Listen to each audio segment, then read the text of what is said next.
So, this guy Vivek Ramaswamy. If you don't know who he is, he's a billionaire. He's a brilliant businessman. He's very he's very much like a well. I shouldn't. Okay, I'll frame this correctly because I don't want to take too much hate for this. He's kind of like a polished Trump, and I say that meaning that he speaks better than Trump. He's not, he's better in the way that he's more, he's more polished. Um, he's a billionaire, legit billionaire. I mean, people can make all kinds of, you can make all kinds of, um, bring up questions about how Trump, came into his money. Some people say, well, because he got so much money from his father and quote unquote loans, and that he failed in real estate and such. I don't believe any of that personally. I not about the money. Sure, he got some money from his dad, but he was successful in real estate in New York.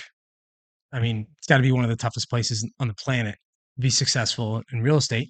And just because he declared bankruptcy a number of times doesn't mean anything to me. That just means he's smart. I mean, why take all the liability on yourself when you just leave it on the bank?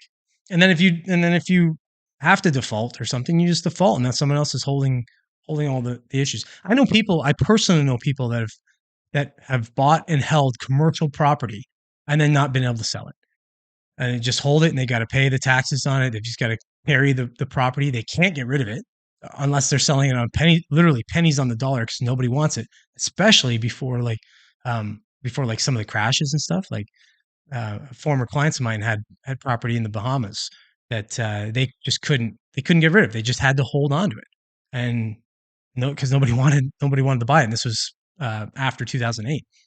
So I think he's smart, but this Vivek guy, geez, this Vivek guy he just sounds good.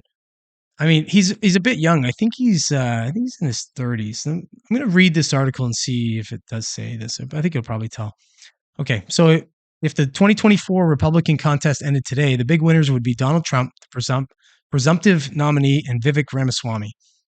The entrepreneur has raised his national profile with an energetic, media-focused guerrilla campaign, and he probably has a moment ahead of him in the GOP race. He has popped into third place in some national polls, although always in single digits, meaning that he's just not. Third doesn't mean much right now. Like the overwhelming front runner is Trump. Nobody's going to beat him at this point. It's basically who can kind of step in, make themselves a name now that maybe in 2028 they run. So that would be seemingly what he's doing, or he's just raising his profile. Maybe, like I said, Trump takes him as a running mate. There's all kinds of plays, but he's too smart to think that he's going to beat Trump, unless he's egotistical and you know whatever. But I would think he's too smart to realize or to think that he can beat Trump. Uh, he generated a favorable reaction at the Family Leadership Summit in Iowa, moderated by Tucker Carlson, and has a good chance of excelling in the first Republican debate next month. Ramaswamy, who has no political experience and no chance of winning the nomination, rightfully has no business running for president, which should be about more than gaining notoriety in order to enhance other career opportunities, whether in media, politics, or something else. That's kind of what I just said. That said, there's no doubt that he's good at what he does. After Donald Trump, he might be the best communicator in the race. Certainly no one else in the rest of the field is clearly better than he is. Let's see if he says his age or anything here. No, I don't think so. Anyways, I'm pretty sure he's either in his late 30s, early 40s, somewhere in there. So he's young for presidential candidate, which would be nice after all these old men running all the time. It'd be nice to have a guy who's actually like a little closer to my age. Yeah. Anyways, so it's kind of a favorable article anyway. At least they're not saying too much bad about him. I just think that there's a chance that a guy like Ramaswamy, um, you know, you've got what's his face, DeSantis, and then whoever else. They're basically the three top. I think they kind of steal votes from Trump. Unfortunately, I think they get some of the more moderates that might vote for Trump. and they take those votes away from him.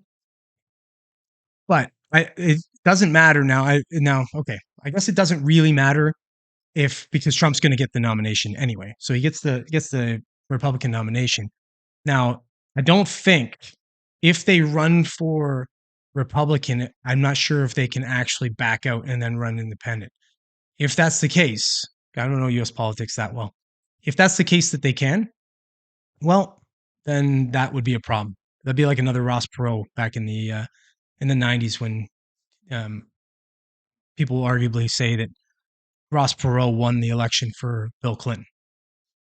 And in that case, well, then Ramaswamy needs to back off a little and whatever. But um, if that's not the case, then again, I think this is just bolstering his popularity, and it might be good for him to in a way that Trump takes him on as a running mate, or good for him at least for the 2028 election. Who knows what he's doing? But this guy's pretty crackerjack. I like him, so I hope he has a future in politics. I'd like to see him after Trump uh, does another cycle. We'll see if that happens though.